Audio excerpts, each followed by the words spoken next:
All right, y'all, we back with another reaction right here on ABP Reactions, and right now we finna see what happens when an officer takes fentanyl in a police cruiser and die. Morning of April 20th, 2025, and the Rio Arriba Sheriff's Office is about to receive a call that will reshape the department moving forward. Sheriff Billy Merrifield has just been found dead inside of his patrol vehicle. He's in his unit and he's unresponsive. I think he's dead. And you're saying it's the sheriff? Yeah, Billy Merrifield, he's my friend. Okay, and he's unresponsive? Yeah, I honestly think he's dead. Okay, and he's in his police car, you said? Wow. Yes, he's in his police car right now. Please send somebody here ASAP. Okay, we're getting someone out there, okay? Okay. Okay. Pray to God that he's okay, because he did not answer me. I called and called. I've been calling all morning. Rio Arriba Sheriff's deputies are first to arrive. They attempt life-saving measures, but ultimately they fail. Body cam footage then captures the moment state police take over the case due to, of course, the conflict of interest. They're spotted here placing a canopy over Sheriff Merrifield's body. Uh-oh.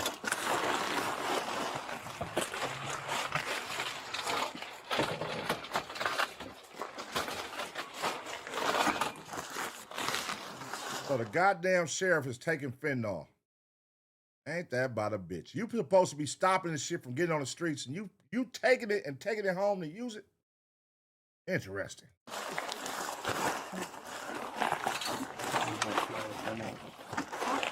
We're trying to tie these.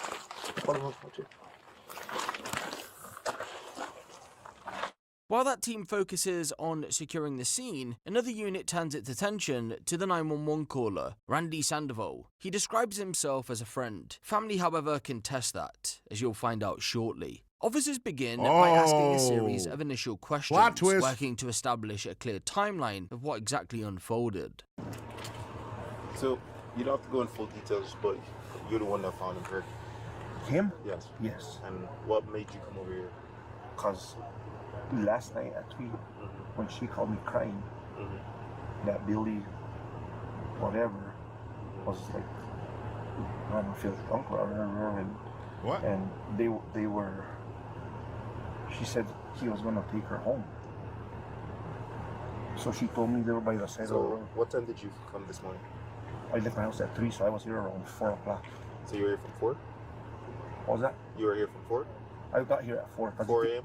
Yes. And where do you live at? In Cordova. You know where Cordova is? Yes. I live in Cordova. Okay. And they called me, so she said they were by the road. I guess she said. So when you saw Billy at 4, did you see Billy at 4? Yeah. Okay. Mike. Okay, just stand tight. Ooh. Incoming plot twist. What is going on here? So the family is contesting that he don't know you, nigga. Yeah, that's my boy. I came over here at 3 in the morning. I drove down 3 in the morning, 4 in the morning, and met up with him. And now he dead in his car. That's an interesting one, man. If I was a family, I would be questioning too if I didn't know you, nigga. Other people come talk to me second, right? So she was here last night? Yeah, she's the one that we're trying to get in contact with. That was And anyone sure that she actually left there? And she's not actually inside the house? I can't. No, he's talking to her now. She didn't want to come back over here. Well, She's not here. No. She's not in the house. No. Okay. And what's the address? I don't know, Buena Vista. It's on Buena Vista Street behind the... And it's the last house was a dead end. I remember that. Randy Sandoval's full police interview hasn't been released publicly. However, according to investigative reports, his account begins at around 3 a.m. on the day in question. He says he received a call from a woman by the name of Cynthia Gonzalez, a Mexican native who had been in the United States for a few months on a work visa helping out a local family. She was described as Sheriff Merrifield's romantic interest. Jail. Going to jail. That is a prostitute. We know an escort when we see one. That is an escort. And I ain't talking about a Ford. That's an escort, brother. Yeah, we know what you was doing. Randy told investigators that a couple of weeks earlier, on the 12th, the three crossed paths for the first time at the OK Hotel Casino, and after hitting it off, Sheriff Merrifield and Cynthia kept in touch. During the 3 a.m. call, Cynthia had told Randy that she needed some help as Sheriff Merrifield had just crashed his patrol vehicle after the two had spent the night drinking and being intimate. She claimed he didn't appear intoxicated when they left and assumed it would be okay for him to drive, but as you now know, he wasn't. When Randy arrived at the scene, he instructed Cynthia to drive the patrol unit back to Sheriff Merrifield. He's either her pimp or her handler. He's one of the two, y'all. This is her pimp or her handler. Yes, nigga, you are busted. Home, as by that point he was in no condition to drive himself. So she pushed the driver's seat all the way back, climbed onto his lap, and carefully made the short drive. When they reached his house, they reportedly left him semi-unconscious inside the vehicle after he assured them he would be okay. That, according to their statements, was enough for them, especially since the pair admitted they were afraid of his dog and didn't want to bring him inside. Investigators later asked Cynthia why she called Randy instead of 911, to which she responded she was afraid that Sheriff Merrifield would lose his job given the circumstances. She wanted it swept under the rug. Later that morning, around 10 a.m, Randy would attempt to call Sheriff Merrifield on 26 occasions, but he didn't answer. Alarmed, he returned to the scene then, and that's when he placed the 911 call after finding him unresponsive in his patrol vehicle. According to police, Cynthia's full account aligned with Randy's in most major details. Following a comprehensive investigation, the official cause of death was determined to be acute combined toxicity of fentanyl and alcohol. However, exactly how Sheriff Merrifield ingested the fentanyl is unclear. Yeah, that's interesting. I thought they was gonna say, like, you know, cocaine, fentanyl, and like he snorted the shit, didn't know it was fentanyl in it or something, but just straight fent? A police officer just doing straight fent and liquor? Like, I listen, I don't know how that police shit work. How often do they get tested? Like, I don't see a police officer just like, but then we saw that police officer in Sacramento that smoked the fentanyl in the goddamn police station and fucking passed out. So I don't know. I don't know the ins and outs of what they could get away with. But if you smoking fentanyl as a police officer, that is real risky, because that shit is definitely going to show up in your blood shit. I don't know how often they get tested, though, but that fentanyl, that's crazy. Both Randy and Cynthia were investigated as potential suspects, but after forensic examinations of their phones, they were ruled out. Those close to Sheriff Merrifield aren't buying the official narrative, though. After all, they say he wasn't known for taking drugs, and they told investigators that he and Randy weren't as close as he was making out. What can I do for you? One of the officers working on this case? Yes, ma'am. I know at some point my mom would like to come in and speak with you guys about... Look at this nigga. Boy, you got busted being a snitch. You on a body cam video going to talk to the police, boy. You's a snitch, boy. We on your ass, boy. Hey, everybody put this nigga face on the Summer Jam screen. This nigga's over there snitching, bro. Look at this nigga. What's going on, because a lot of stuff just doesn't... It don't make sense. Okay. Yeah. I'll go back. And when would be a good time? She really wants to sit down and hear from you guys, not the news and everybody changing stories, because this guy that was there has 5 different stories on the street now. He's told 5 different people 5 different stories. And my brother don't hang with him like that, because he is trouble. Which guy? What's his name, Randy? Yeah. Randy. Oh, look. Oh, she got him in the background snitching. What's his name? Randy? Yeah, Randy. Damn, bro. You on body cam, my boy? And a lot of that happened is just too suspicious, and my mom has questions. Because my mom's also curious, if this is what happened, why is no charges being brought about them for supposedly getting on his lap to drive this car home and then leaving him in that vehicle? That's why she's like, well, what happens to them? Like, isn't there something isn't that wrong too? Like charges for what though? That's what she says, for leaving him and for driving his car with him unconscious after a wreck. That's we haven't been able to prove if he was unconscious at the time of the wreck. There was no reason for him to be unconscious due to the crash. What do y'all think happened here? I just want to hear y'all predictions. They find him. He never made it inside his house. She said an accident happened while he was in the car. He hit a car. They didn't want to call the police because she didn't want to lose his job. They was going to sweep it under the table. But he ends up dying, and liquor and fentanyl is in his system.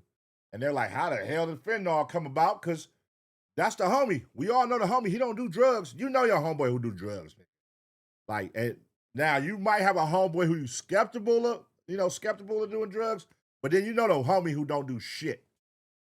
It's like, now, that's the question. Is he one of those niggas where everybody and their mama know he don't do drugs?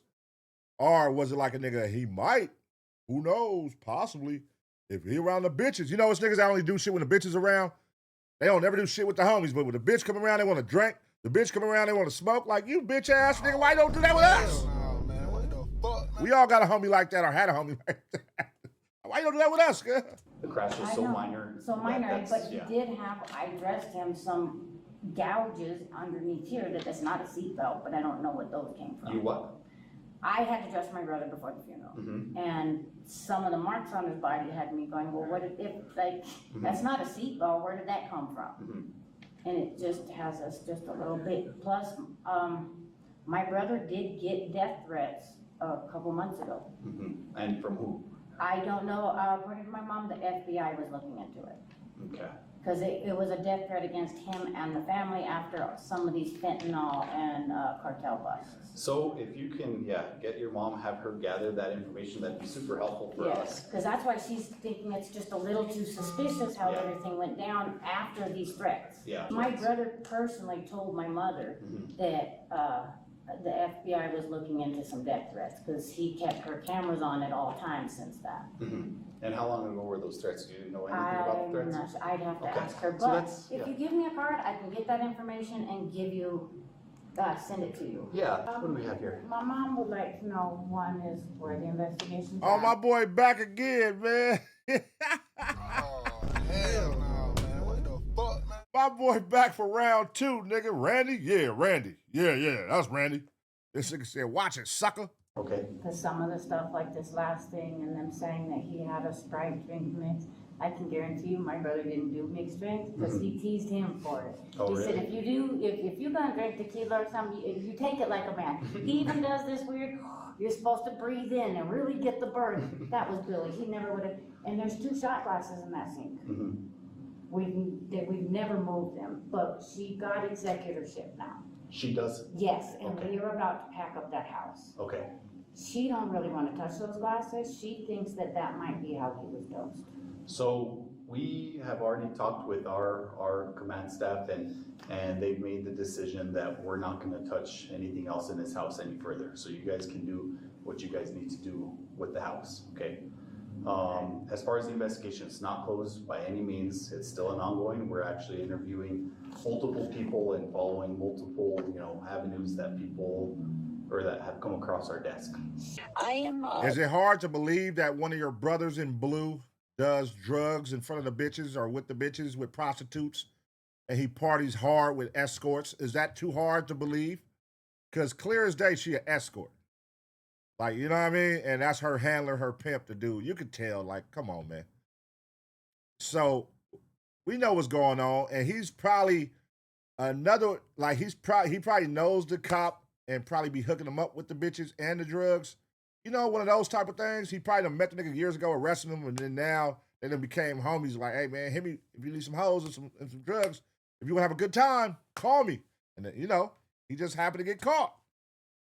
You know what I mean? All these niggas, man, these cops they just like regular motherfuckers.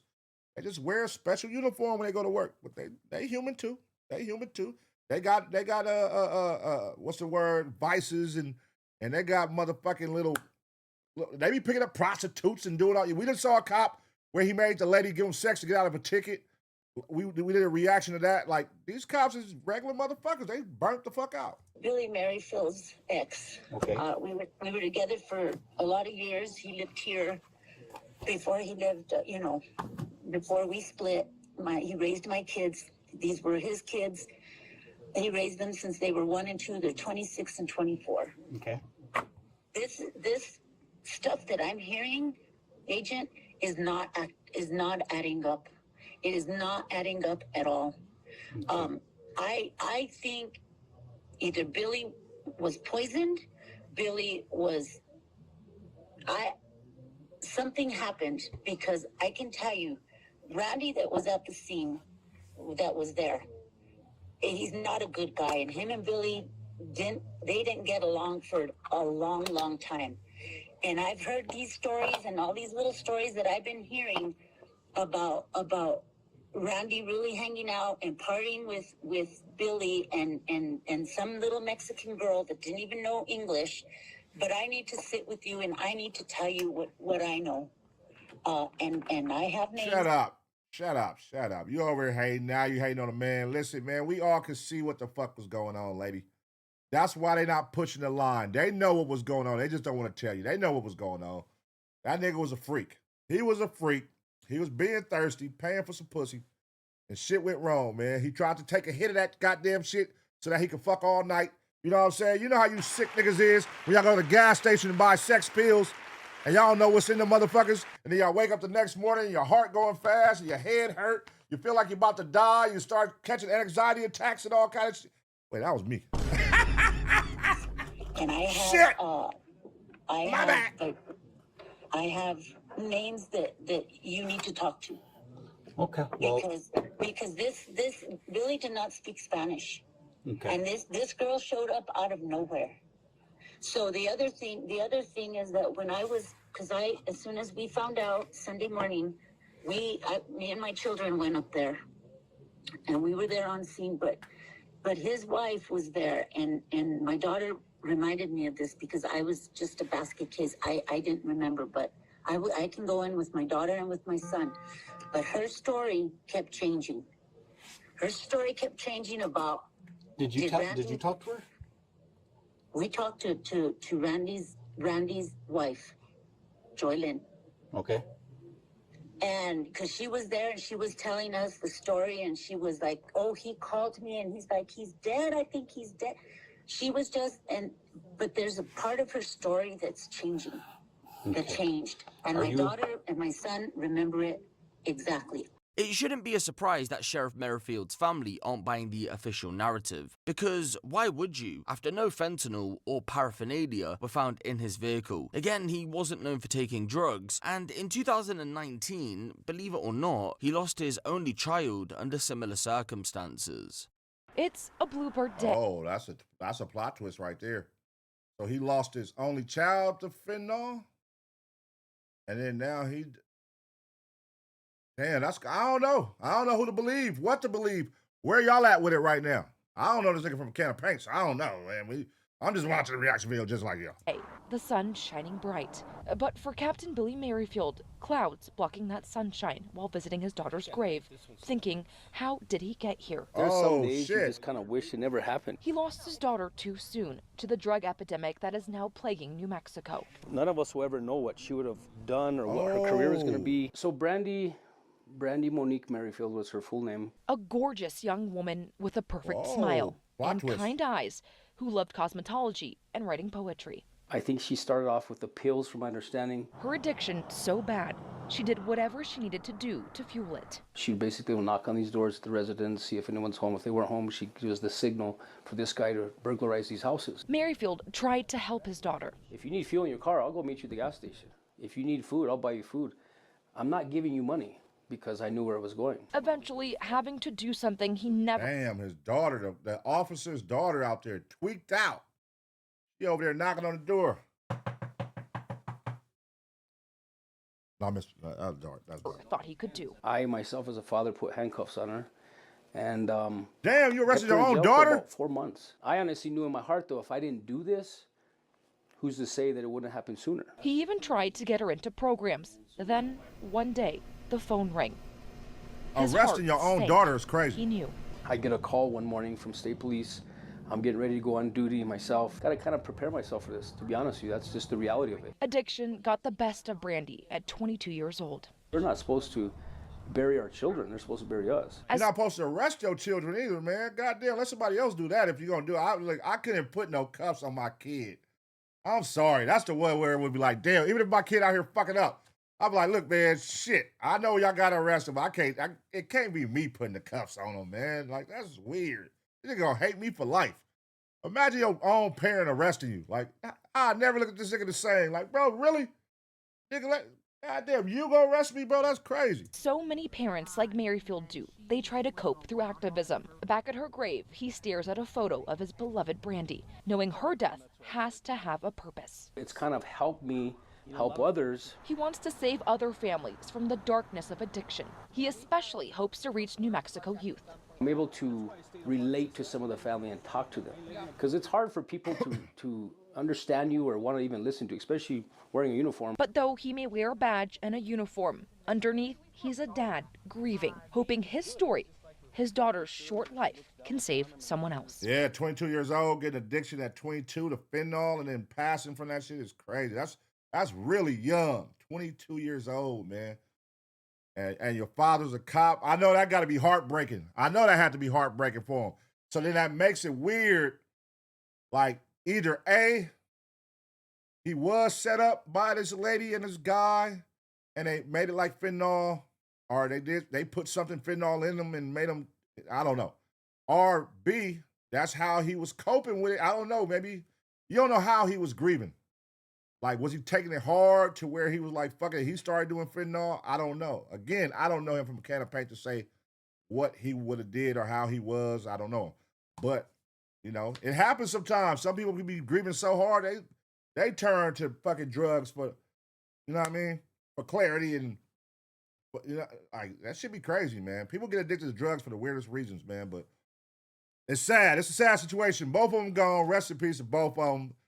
It's fucked up. That's fucked up. I must emphasize that the sheriff's office doesn't believe Randy or Cynthia had anything to do with Sheriff Merrifield's death. Again, after investigating the pair thoroughly, they were let go without charge. The only information that is slightly suspicious and points to something being off is the fact that the pair had contacted each other on 17 occasions around the time of his death. How long those calls lasted and what conversations were had is unclear. And remember, just because those calls were made, that doesn't mean they were nefarious in nature. Just something to point out. All right. Dang. 17 calls back to back. Red flag. That's a red flag. I ain't gonna lie. 17 calls back to back around the time of his death and not one call to the police from her. And she the one that was with him. So you was able, while he was going through what he was going through, you was able to call him 17 times, but not call the police. And it took for him to call the police. Why you couldn't do it? That would raise a red flag. If I'm the family, I would definitely question that shit. I would definitely be skeptical of that. Like, what the fuck is going on? She was with him and called him instead of the police. And then when it came to call the police, she didn't even do it. It was him that did it. And they're saying fentanyl and my brother, my uncle, my dad, he didn't do this. Well, you know, his kid was dead. So yeah, my brother, he don't do drugs. That is a weird situation. But how do y'all think about how the police handling it though? It don't seem like the police is like on it. At least from who we watching body cam from. He not really tripping. Even when he talk to the lady, he ain't asking like he ain't putting no pressure on nothing. It don't sound like he putting pressure on the guy and the girl. He like, hey, they cleared their phones. They're good to go. We wiped them clean of being suspects. And there's that. Oh, we got these glasses at the house. It might got her DNA on it or something. Nah, we don't need nothing else from your house. We good. Go ahead and pack it up. It seems like the force don't care. I don't know, man. What's the real story behind this? New Mexico. New Mexico is a wild motherfucking place, y'all. We learned here on ABP Reactions, Florida and New Mexico is two crazy places, man. Let me know what's going on in New Mexico. If you're watching this and you got the story with more details, let us know in the comment section. I'm going to give y'all 2 seconds to smash the like. And as always, get ready for the next reaction.